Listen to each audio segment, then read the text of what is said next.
¿Qué tal? Hoy tenemos el agrado de que esté con nosotros en este programa que presenta Acrópolis Multimedios en blanco y negro, un destacado personaje, un gran profesional, no tan solo de la arquitectura, sino también de la investigación, el arquitecto, y tengo el gusto de saludar al doctor Sergio Amante Haddad. ¿Qué tal, doctor? Un gusto, doctor, gracias. Gracias por estar con nosotros. Bien, como les comentaba, el doctor Amante Haddad es un gran profesional de la arquitectura y de la tecnología. Así pues, que ustedes van a enterarse de todo lo que él ha hecho en su vida. Bien, doctor, quisiera usted, por favor, darle a nuestro público en blanco y negro su nombre y sus apellidos. Con mucho gusto, soy el doctor Sergio Amante Haddad y es un gusto, un privilegio estar en este medio informativo. Muchas gracias, doctor. Doctor, ¿dónde nació usted? Yo nací en la Ciudad de México. Me siento hijo adoptivo de la ciudad de Jalapa. Llevo ya más de 50 años en esta gran ciudad, capital del gran estado de Veracruz. Y aquí me he desempeñado, aquí estudié la carrera de arquitecto. Aquí me casé con mi compañera de preparatoria. Llevamos cerca de 50 años de matrimonio y aquí nacieron mis hijos. Muy bien. ¿Y sus primeros estudios dónde los realizó? Estudié la primaria en nuestro país, en México, en Tabasco, en la Ciudad de México. Tuve la gran oportunidad de estudiar la secundaria en la ciudad de Montreal, en una escuela francesa, que fue la oportunidad para aprender ese idioma, conocer esa cultura y entrar en contacto con un medio académico estimulante, competitivo, interesante. Y ya me vine a Jalapa en edad de preparatoria. ¿Qué preparatoria estuvo? En el artículo 3 era director el licenciado Domínguez Millán. Fue una oportunidad de tener importantes maestros. El químico Arturo Morales fue una persona que significó mucho para mi vocación también como docente. Para su formación. Así es. Y la carrera profesional la hice en la Universidad Veracruzana, en la Facultad de Arquitectura, donde un poco tiempo después tuve el privilegio de ser el director más joven. A los 30 años de edad fui nombrado director de la Facultad de Arquitectura aquí en la Universidad Veracruzana. Muy bien. Que fue todo un reto que duró 5 años y que compartí con el arquitecto Saúl Blas, por aquí que está con nosotros. Así es. Y luego hizo sus cursos de posgrado. Esa historia es para mí muy significativa porque tiene que ver con algo que algunas personas nos anuncian como el sueño imposible, que cuando se tiene la perseverancia, cuando hay fe en uno mismo y en la importancia de la meta, ocasionalmente se cumple lo que parece un sueño imposible. Terminando la carrera, comencé a solicitar ingreso a la Universidad de Cornell en Nueva York, la universidad más importante en materia de arquitectura, de un grupo de universidades catalogadas como Ivy League, dentro de las cuales está Harvard, Yale, Princeton, Stanford y Cornell, donde yo fui admitido en un tiempo en donde estaba en su clímax de contar con profesores de altísimo prestigio, y no solo norteamericanos, sino arquitectos europeos de gran talla, de gran experiencia, y mi propio director de tesis en estudios de maestría fue un arquitecto alemán, Matthias Ungers, que tiene obras muy importantes, sobre todo en Alemania, en su país de origen, pero también en Estados Unidos y en otras regiones.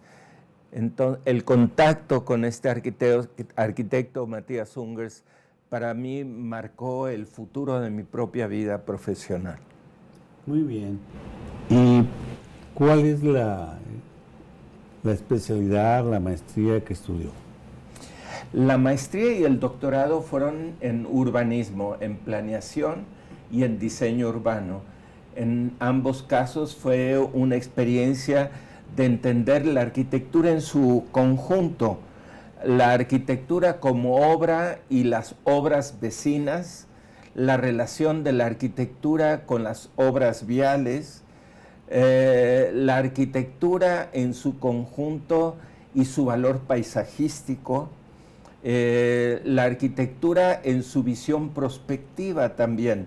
Mirar el mediano y el largo plazo fue parte del aprendizaje más importante en esta etapa de mi vida académica.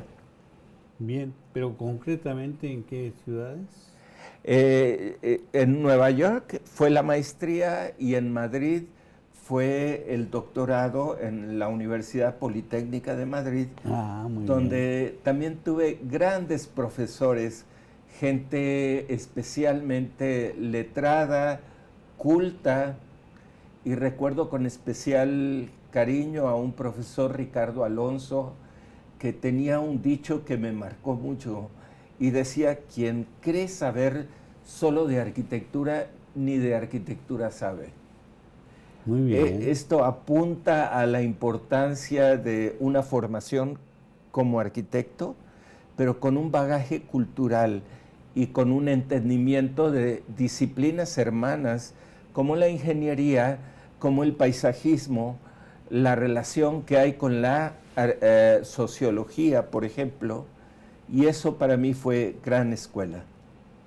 Muy bien.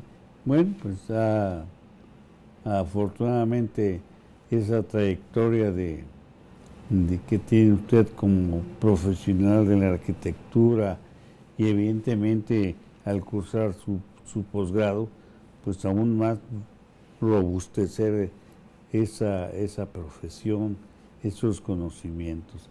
Y luego después estudió algo más. He continuado con mi doble cariño, que es la docencia. Sí. Tuve la oportunidad en el tiempo que estuve en la Universidad Veracruzana de cursar un diplomado en diseño curricular que para mí marcó una pauta de entendimiento de lo que es educar en materia de arquitectura. Y recientemente en mi casa de estudios de este momento, de la camiseta que con mucho orgullo porto de la Universidad de Jalapa, tuve la oportunidad de cursar una certificación en educación virtual. Esta iniciativa tan importante que tomó la Universidad de Jalapa con las instituciones acreditadoras y que nos formaron para dar la cara en épocas de pandemia, en donde tuvimos que replantearnos las estrategias didácticas, los métodos educativos, la verificación del aprendizaje. Entonces, eso lo tengo con especial valor como parte del complemento, digamos, de mi formación como arquitecto. Bien. ¿Qué países de los que usted ha recorrido, cuál es el que más le ha gustado, más le ha importado y por qué? Pues yo he tenido la fortuna de haber sido invitado como conferencista y como educador en la Universidad Tecnológica de Delft, en los Países Bajos, que fue una revelación extraordinaria para mí. Estuve en la Universidad de Chiba, en Japón, impartiendo un curso a los arquitectos, a los estudiantes de arquitectura de fin de carrera.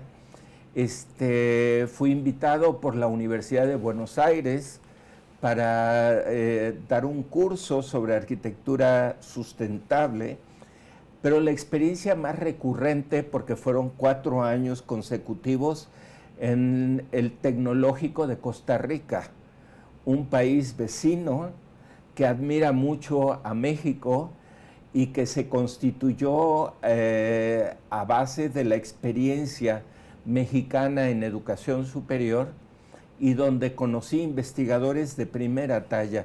Un país pequeño, muy admirador de México, pero con importantes contribuciones, sobre todo en lo que se refiere a la enseñanza abierta y a distancia. Ahí conocí a la rectora de la Universidad Abierta, la maestra Brenes, quien, a pesar de su juventud, un dinamismo impresionante en materia educativa. Muy bien, qué grata experiencia esa, ¿verdad? Sí. ¿Y tiene obra escrita? Tengo 2 libros publicados, uno por Gobierno del Estado y Universidad Veracruzana, que se titula Las áreas verdes urbanas y que es, digamos, un catálogo para el diseño del paisaje y para el uso de la vegetación, no solo como ornato en la ciudad, sino como una estrategia bioclimática de diseño.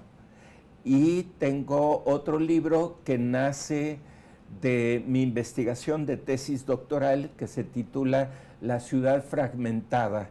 Y en este otro libro hablo de la ciudad contemporánea como rompecabezas que poco articula sus partes, incluyendo las vialidades rotas, las vialidades que no tienen continuidad, incluyendo la fragmentación social, pero haciendo una crítica, creo yo, muy seria, muy importante, a la falta de continuidad en las políticas públicas para ir mejorando a partir de una estrategia de aproximaciones sucesivas a mejores condiciones de vida dentro de la ciudad. Bien. Doctor, vamos a ir a un corte que es breve y regresamos enseguida. Corte.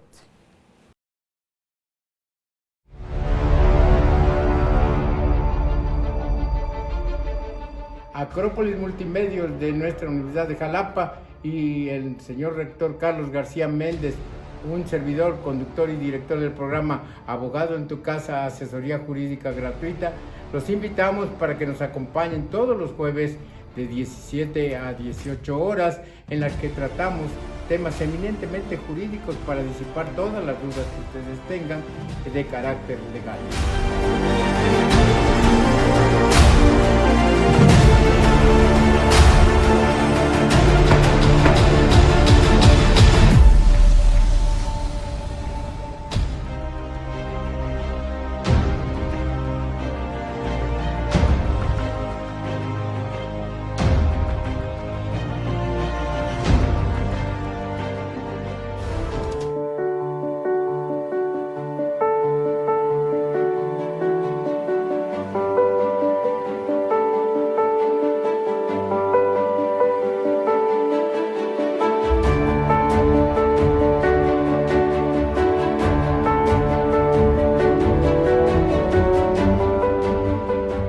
Universidad de Jalapa, saber para trascender.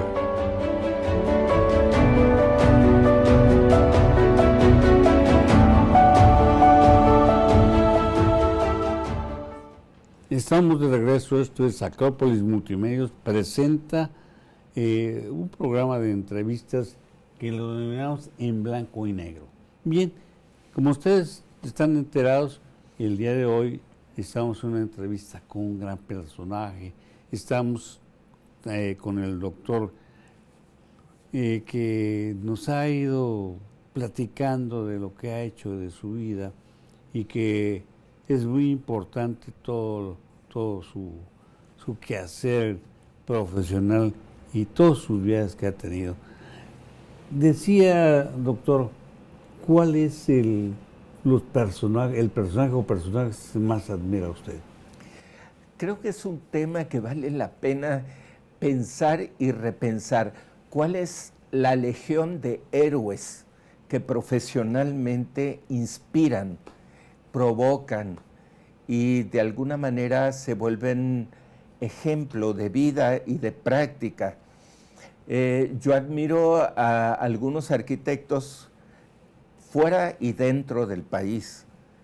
Fuera del país hay un arquitecto de nombre Luis Kahn que ha hecho una obra extraordinaria destacando el manejo de los volúmenes, de los materiales, muy en su expresión primigenia, sin revestimientos, teniendo en cuenta la iluminación diurna y nocturna y siendo muy exigente consigo mismo en pensar, meditar de cómo la gente utiliza de la mejor manera el espacio.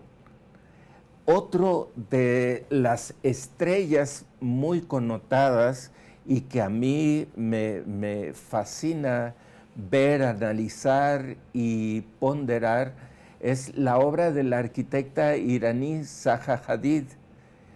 Creo que es particularmente relevante por su historia personal de una vida que originó en condiciones humildes hasta llegar como dibujante al estudio del arquitecto Norman Foster en Inglaterra, muy conocido, llegar de un estatus de dibujante a socio de Norman Foster, al grado después de independizarse, formar su propio estudio y dejar en ciudades como Stuttgart, en Alemania, en Bilbao, el metro de Bilbao, y desde luego en Dubái, una obra extraordinaria, ¿sí? Escultórica, moderna, atrevida y con todo el impacto de las herramientas informáticas que abren paso a nuevos tragaluces, a nuevas formas de filtrar el calor tan intenso de los países árabes. Y no menos talento hay en nuestro país. Yo tuve el gusto de ser invitado a la casa del arquitecto Javier Senosiaín, que es catedrático de arquitectura en la Universidad Nacional Autónoma de México y autor de un libro extraordinario que se llama La Arquitectura Orgánica. Y su casa es un libro abierto de lo que se puede hacer con el manejo de las áreas verdes, de las metáforas orgánicas aplicadas a la obra arquitectónica. Partes de su domicilio es una arquitectura subterránea que tiene una climatización natural increíble de sentir en carne propia, porque es una casa muy fresca. Ninguno de los muebles son de catálogo, todos son diseñados y manufacturados de manera artesanal. Me tocó también conocer e invitar a la Facultad de Arquitectura al arquitecto Pedro Ramírez Vázquez, que es el gran arquitecto que hizo el Museo Nacional de Antropología, ha hecho los pabellones de México en exposiciones internacionales y grandes maestros que inspiran y que forman parte de la legión de héroes ahora que en las películas está tan de moda motivar a los jóvenes, emocionar, inspirarlos a mirar con curiosidad lo que un héroe es capaz de hacer. Cuando ese héroe es parte de tu profesión, abre puertas, abre posibilidades y estimula la imaginación. Bien. ¿Cuál es el libro que más le ha gustado leer o lo que más le gusta a usted leer?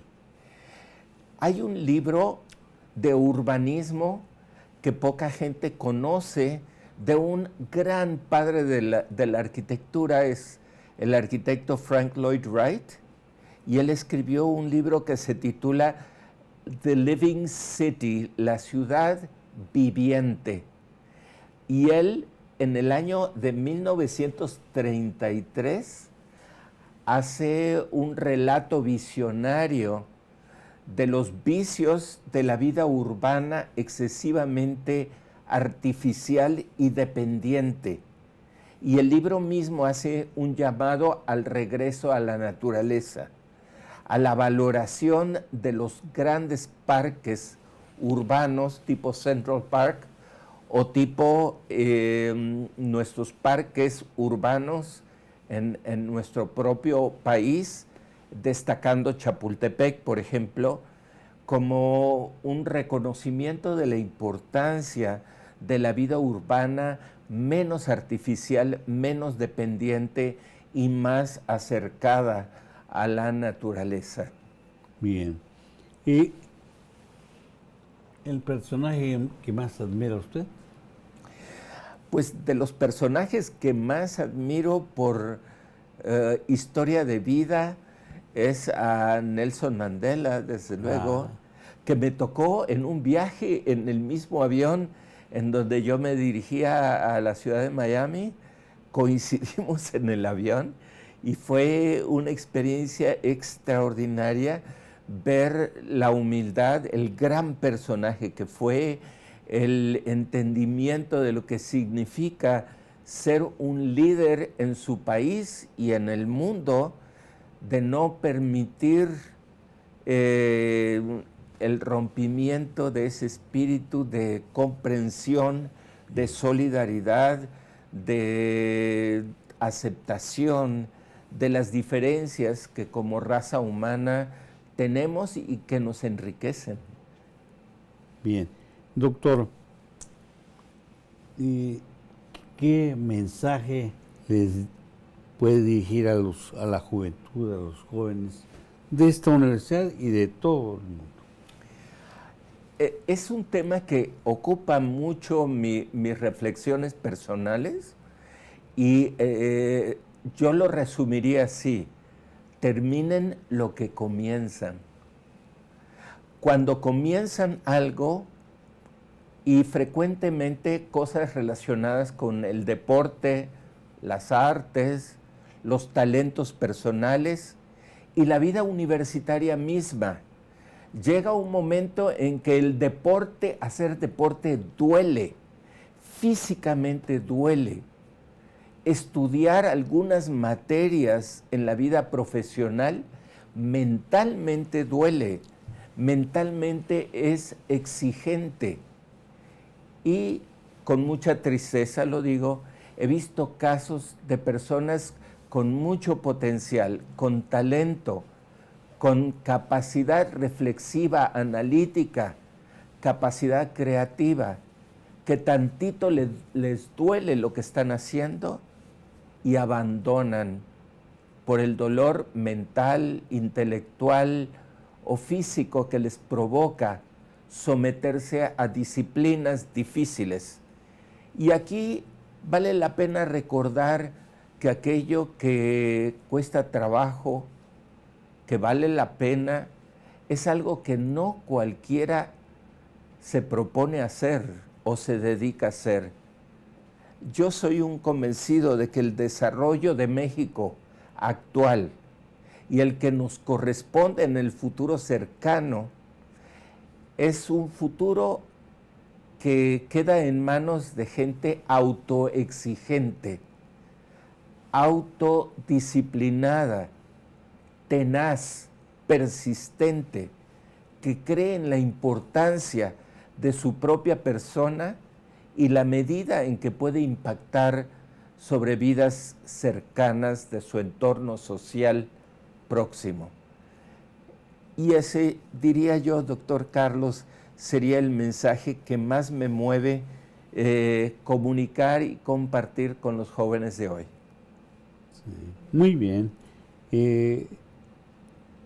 Ya cuando está casi fuera de, pero somos entes políticos también, ¿cómo ve usted el próximo 2024?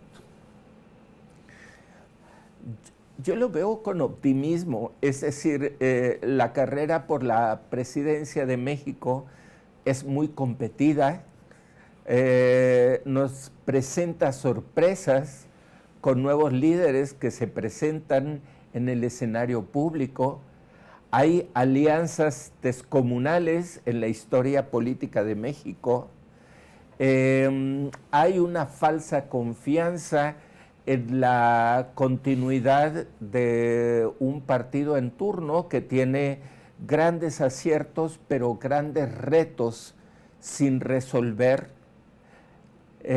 Todo eso se puede ver con pesimismo por algunas personas, pero yo creo que en un país como el nuestro, el estar con la adrenalina a todo lo que da, por la importancia que tiene la sucesión presidencial del siguiente periodo, nos conviene a todos que sea competido, que sea reñido, que sea comprometido, que las personas que contienden se comprometan frente al mosaico que constituye el pueblo mexicano en su gran diversidad. Hay preguntas que merecen respuestas, hay proyectos inconclusos, hay una demanda social a favor de un uso más responsable de los recursos públicos y sobre todo hay la exigencia de resolver por hoy, pero pensando también en el mediano y largo plazos en cuanto al futuro de México se refiere. Muy bien, arquitecto. Bueno, pues yo creo que si usted quisiera agregar algo. Yo quisiera agregar también la importancia entre jóvenes de retomar la lectura. Y retomar la lectura no como me lo decía mi abuelita, a la que recuerdo con mucho cariño, cuando daba yo una lata extraordinaria, me decía: chamaco, ponte a leer un libro o algo, como un modo de decir, deja de dar tanta lata. La invitación a la lectura es porque la lectura significa un puente hacia mentes brillantes, mujeres y hombres de mucho talento, de gran experiencia, que con la obra escrita nos instigan, nos provocan, canalizan nuestra rebeldía hacia horizontes asequibles. Y yo creo que la lectura también es un gran placer. Y muchos lo han olvidado. ¿No se han dado cuenta algunos que es tener en las manos una buena obra de literatura mejor que una obra de teatro o de cine? Porque tiene el valor agregado de sumar a la narrativa escrita el poder de la imaginación. Así es que sería, doctor Carlos, mi mayor recomendación como una agenda pendiente de retomar, porque yo creo mucho en la innovación en la educación, pero también creo que la innovación es rescatar un conocimiento que antes teníamos y paulatinamente vamos perdiendo. Y la lectura es uno de esos elementos que, si se rescata, tiene un valor agregado extraordinario, porque está comprobado que el que lee más entiende mejor y escribe con más destreza lo que quiere comunicar como un legado a las siguientes generaciones. Y hay que pensar en las siguientes generaciones. Cuando se es muy joven, como que tiende uno a resignarse que la siguiente generación soy yo. Ajá. Pero vienen atrás otros que merecen también recibir la batuta del relevo, en el conocimiento, en la rebeldía, en tener una clara noción de quiénes somos y qué hacemos en este planeta. Y hacia dónde vamos, ¿verdad? Y hacia dónde vamos.